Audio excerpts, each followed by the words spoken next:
Good morning. Just going to do a quick front yard walkthrough. It's fall, it's Veterans Day, and just take a look at what all we have going on in the garden. You can see the boxes on the porch. We prepared some things to donate to the Veterans Association for their charity shop. So that's how we're celebrating Veterans Day. And take a walk down to the southeast corner.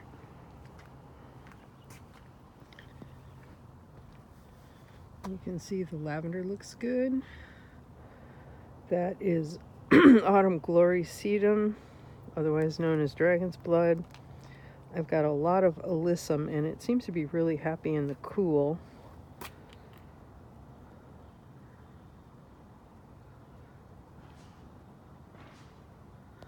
And then up here, I pulled out the zinnias, and I have lamb's ear, more of the Autumn Glory Sedum, a bush that needs to come out, more of the zinnias. We're going to leave those over winter in case there's any butterflies, cocoons, and larvae in there. Up top here, I cleaned up the tomatoes, and we harvested 3 pumpkins from a vine here, and pretty much everything is just kind of laying. Basil looks like it might be going to seed there. Seemed to me there was celery in there too. The trellises from the tomatoes have been moved, and hiding underneath that is a Chicago fig, which hopefully will survive the winter. It wasn't the optimal time to get one, but they had them in the store, and you don't see those often. So it'll either live or won't, but we're going to give it every chance by giving it a cover, because they don't like the bitter cold, and we're going to get bitter cold. It's going down to 16 degrees Fahrenheit later this week, maybe in 2 days. So we're going to have a week of really cold temperatures. And then it's going to warm back up again, because it's going to be that kind of a winter.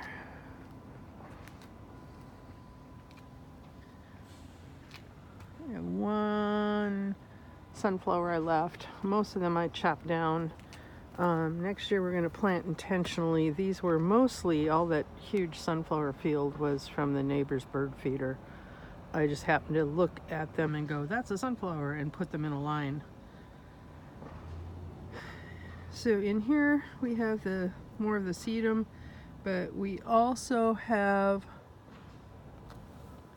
some clover.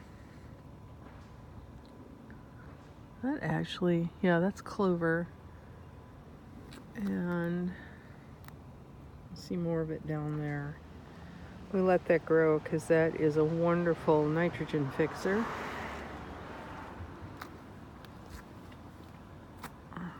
And then up in the upper garden here,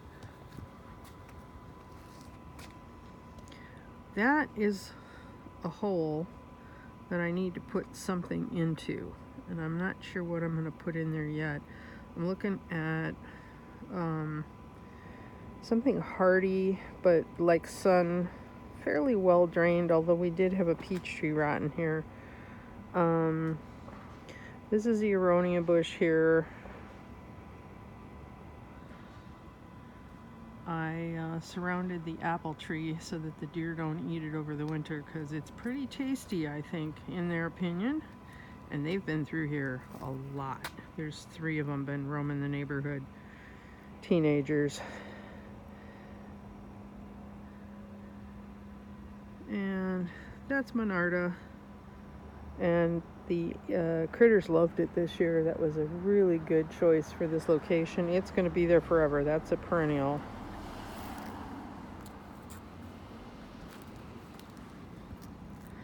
Sadly, the pineapple sage didn't do quite as well until really late, and then by then most of the bees and the butterflies were done. So I don't know if that'll come back. I doubt it. It does tend to get cold enough to freeze things like this out.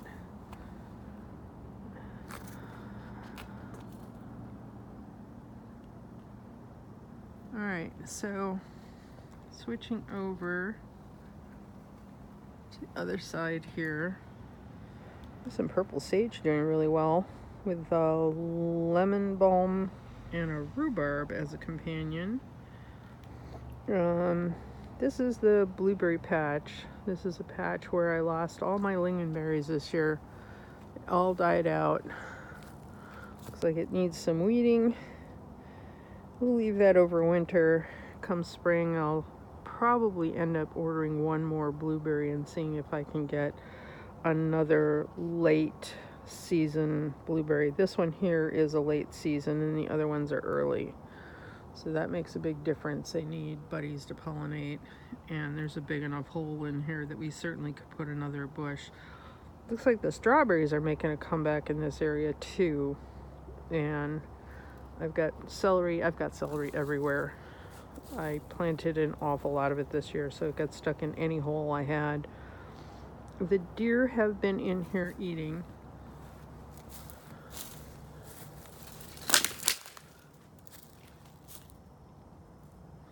I've got a honeyberry here that I put posts around to keep them away from it, but you can see the deer ate all the Swiss chard leaves. They're gone.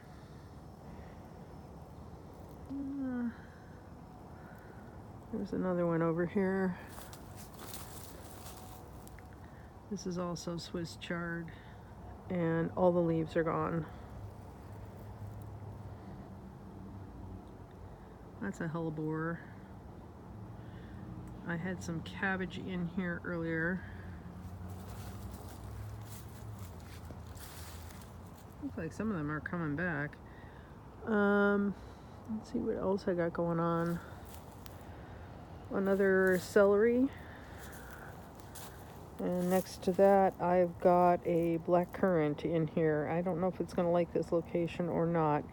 This bed tends to be problematic because some of it gets sun and some of it gets shade, and it's a real mix because I am standing under a Japanese maple, and it's great to have a shade garden, but a lot of this Japanese maple, like this bush branch right here, is all dead. It picked up a tentworm a couple years ago, and then we had the massive cicadas, and it's not a happy tree right now. There's a lot of it.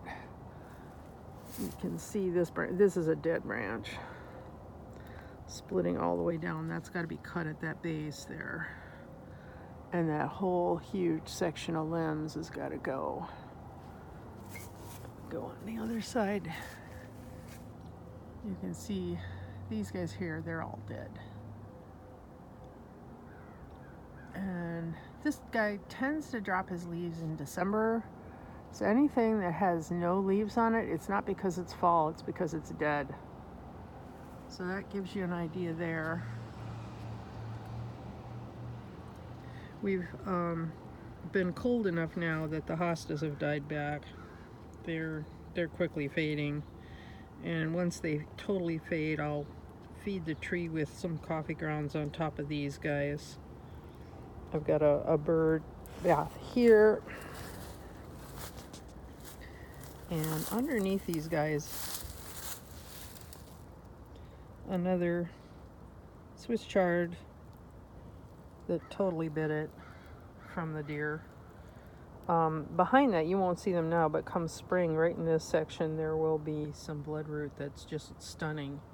That's how you know it's really spring, is when that comes out.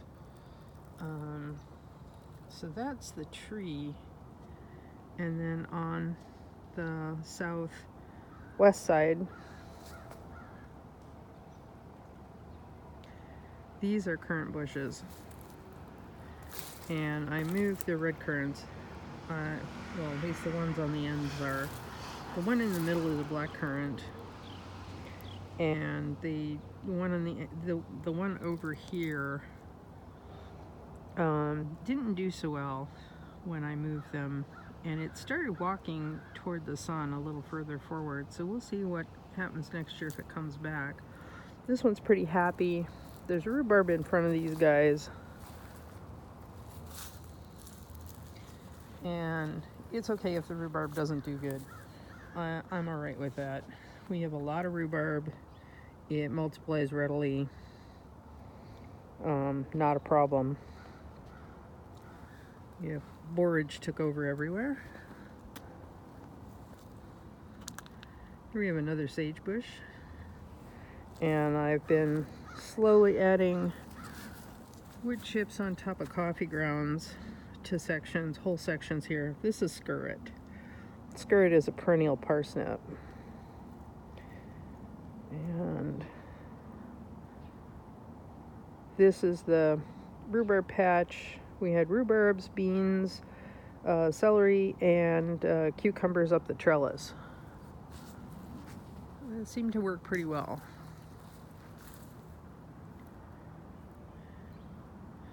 And we still have a little bit of celery in the back. I tried to harvest most of it, and I've got that in the food dehydrator right now. This trellis here, I don't know what we're going to do come spring. Nothing seems to grow there too well. I had some tomatoes up it. I had some peas up it. It's just really shady. And yet, I have sections in there where echinacea is growing. So I really don't know. I've got Monarda here. This is the red Monarda. It's on either side of the path, and it will come back really strong to the point where the mailman's passageway into the neighbor's yard will get almost completely blocked off by that. And then we're going to take a sneak peek. Sorry about that.